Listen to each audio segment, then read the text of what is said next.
Hello Sarah, I'm filming my video at your hen do because I'm a really bad friend and I just did not have time this week, but I'm making time to do it now. So, my fondest memory of Sarah, I've got quite a few, but I think the one that stands out the most is actually the first time I ever met Sarah. And I was going to Brighton Pride with Guy, and Sarah needed someone to share a room with. So he said, share it with my mate Sarah, she's really lovely, you'll get on really well. And I was so nervous because I was like, what if she doesn't like me, we're sharing a bed, what do I do? And literally it ended up because I got so fucked that weekend, I didn't actually sleep in the bed, I think, maybe like 2 hours. And on the Sunday morning, I think it was, when we were going home, Sarah was fast asleep because we'd had a very, very hard night the night before, lots of dancing, etc. And I got up really early and I thought, fuck, she's gonna miss breakfast. So I went down to get some breakfast, and I think all that they had left was a baby bell. And so I just got her a baby bell and left it on the bedside table with a little note that said, I got you breakfast. And then I went to the beach and just sat there until we went home.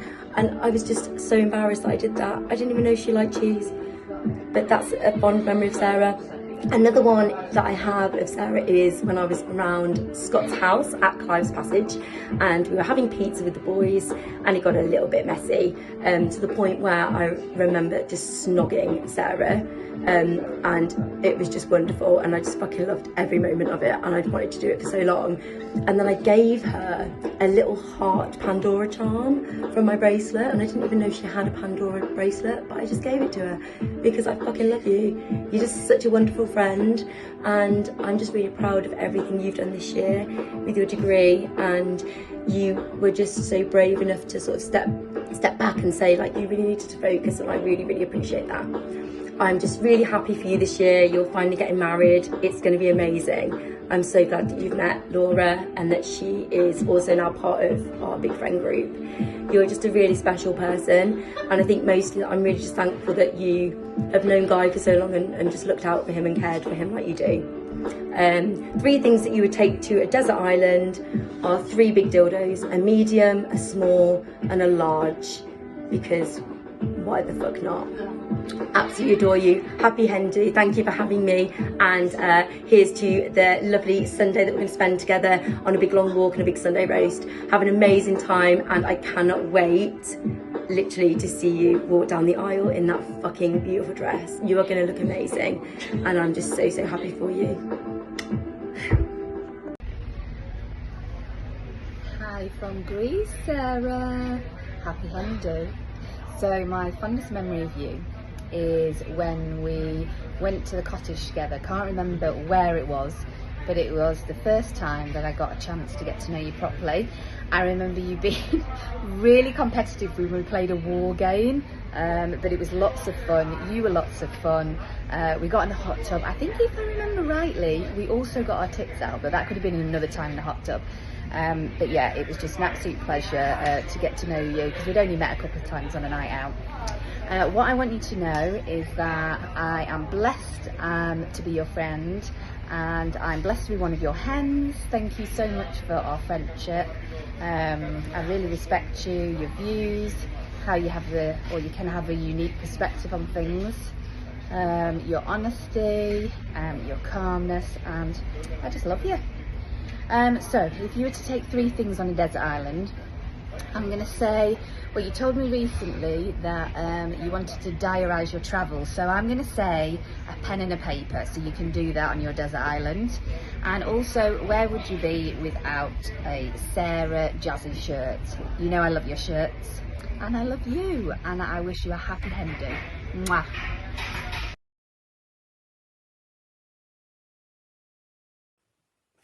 Hello there. Firstly, thank you for allowing me to take part and thinking of me. Now let's get down to business. Question 1. What's your fondest memory of Sarah? There's been so many memories over such a long period of time. The various prides, Brighton, Birmingham, Leeds, Mighty Hoopla, the fancy dress party, the Sarah and Jodie garden party, the obstacle course Flip It, where Granny took a tumble, the weddings and pre-wedding fun, including Amsterdam, which was probably my favourite. Fun has been had in spades, and it's always good to share a laugh with you, Sarah. Question 2. What would you like Sarah to know? I'd like to let you know, Sarah, that I'm proud to have such a well put together friend. You've done fantastically well with your degree, your new home, and you've brought the joy that is Laura and Murphy into our lives. So thank you. Sarah is considerate, grounded, and has a calming aura with pragmatic viewpoint. Sarah will chase any curiosity and seek to find more information to form a solid viewpoint, which is often very needed in all our chaos. I'd like Sarah to know that she should be aware of the future and how I know that whatever comes her way, she is more than able to face it. You are incredible, Sarah. 3. What 3 items would I think Sarah would take to a desert island? I'd normally say a raft, a pair of oars, but this time I say a tent, a year's rations of food, and the largest Sudoku book and pen set. If you'd say who or what Sarah would take, I'd say Laura, Murphy, and a survival kit. But realistically, what do I think Sarah would probably end up on a desert island with? Laura, who had probably got her in that place in the first place, and a very large bottle of spiced rum. I can't wait to spend this weekend with you guys. It's going to be great fun. Thank you. Hello, Claire. Hello. Can you tell me something that you'd like Sarah to know? What would I like Sarah to know? I'd like Sarah to know that it doesn't matter how little we see each other or how little we speak. She's always going to be my best friend. And I love her loads. And she's one of the best people I've ever met. And I'm very proud of her for everything she's achieved, for finding her one and being such a lovely person. Oh, lovely.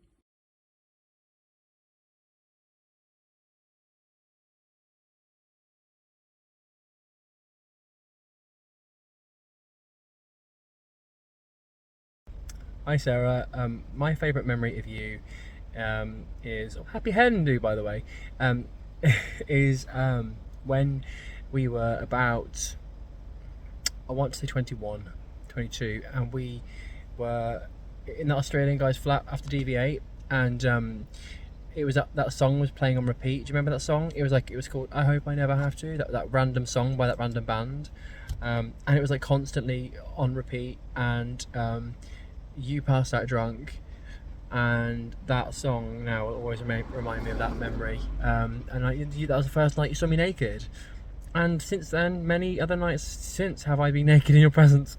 It's just how we roll, isn't it now? Nudity is optional, but also it's encouraged. So that was my favourite memory. And then the champagne and Nightingales. Champagne, no, it's our champagne. This is too many. After 26 years of friendship, and some I don't even remember, but you do, very good memory. So my favourite quality of yours is your diplomatic stance, and you are very fair to if you see an injustice or a wrong being done or injustice kind of occurring, you step in sometimes, and I remember years ago you said you wanted to be like in debating and go to like debate school and learn how to debate properly, and that's because you, I think, believe in what's right and want the world to be a better place, and that's lovely. You want to make it a better place based on fairness and the lovely quality that you possess, and you taking to a desert island would probably I think you'd take some slippers, a nice pot of infinite coffee, and these are shit answers, no, scrap those. I think you'd take a dildo, Laura's face on it, Laura for when the dildo's not working out, and the dildo for when Laura's not working out, and Murphy. Okay, love you, happy hen, yeah, Sarah Stevenson, TBC, bye bye bye bye. Or if Sarah was trapped on a desert island, what 3 things would she prematurely think, oh, I'll take? Thank you for clarifying.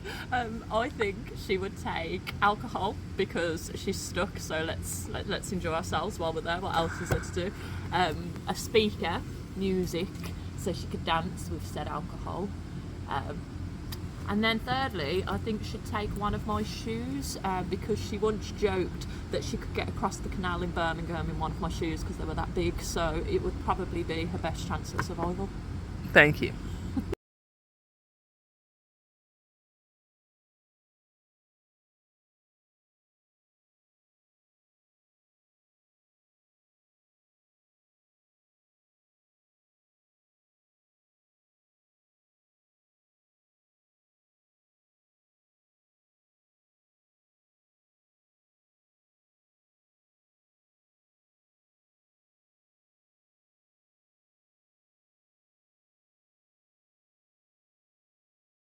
Come on. I don't even know what the beat is. 6, 7, 8, 5, 6, There you go. 5, 6, 7, and 5, 6, 7, 8. 1, 2, 3, 4. Fan. 2, 3, 4. 1, 2, 3, 4. 1, 2, 3. And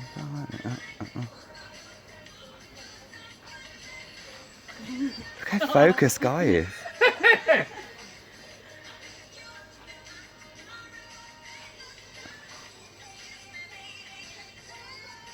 I've got 2 songs in my ear. Oh, I've got the wrong one. Somebody's wrong there.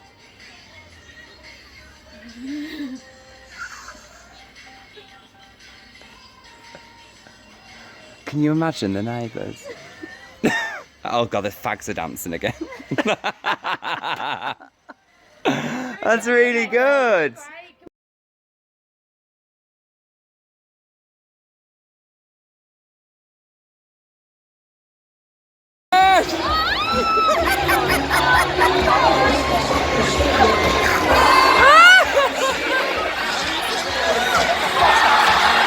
I know.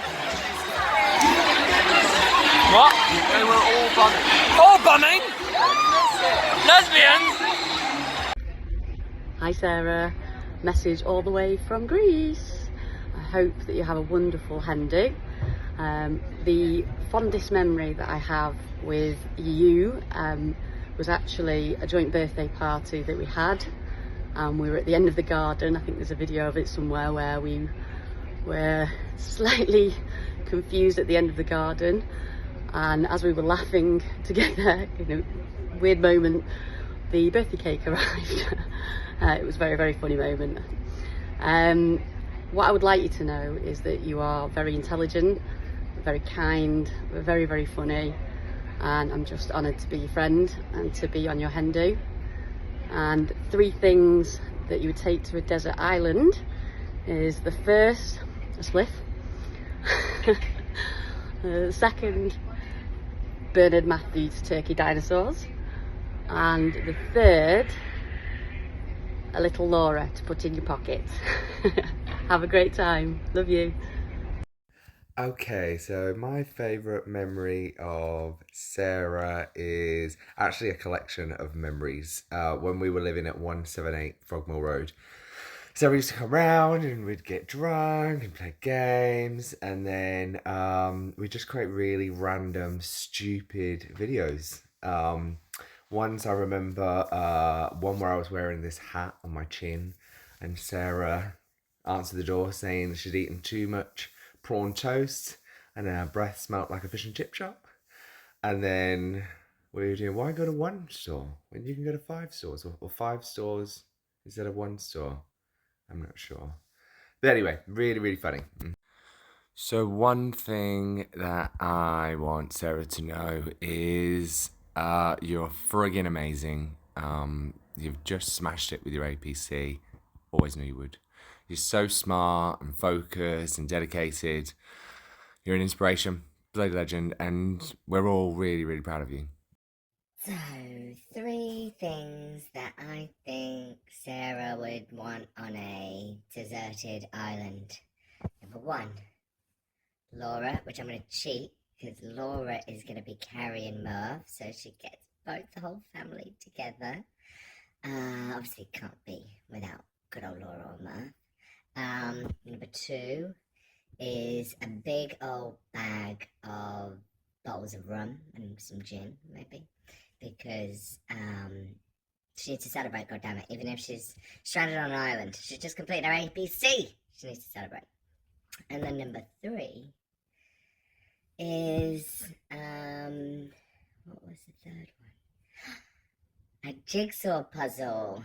Because what's better when you're stranded on an island than just calming yourself down with a lovely little bit of meditation, doing a little jigsaw puzzle.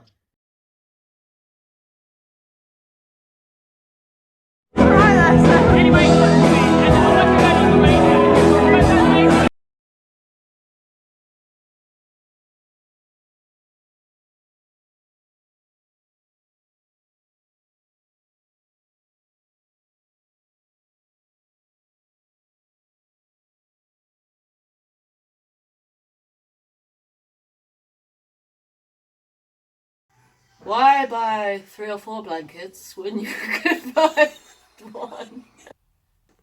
The fire alarm told me I'm a good person. You could shop at 5 or 6 stores, or just one. The sound of your face makes my nose hairs breathe.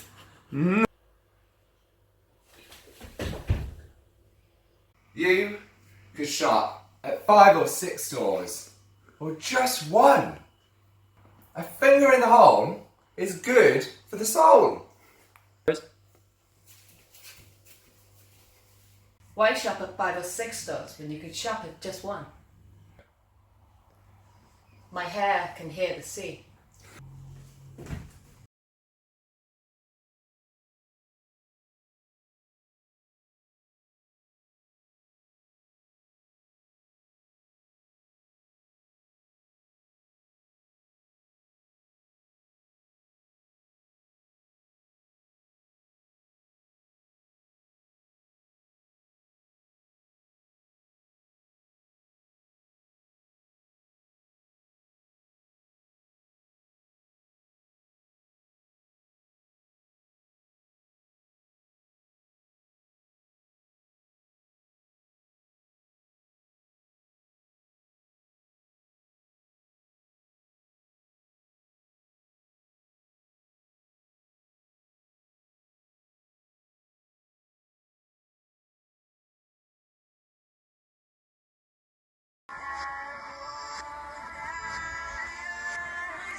Oh, please don't let me fall. Oh my God, you're so funny. There's a season, love and understanding. Merry Christmas, everyone. I'm trying to pretend I'm Romy. Do you know what, like... Christmas! I'm not Romy, everyone! Like, Oh, no. if you were actually going somewhere then, like, I think Laura would actually, like, slow that down.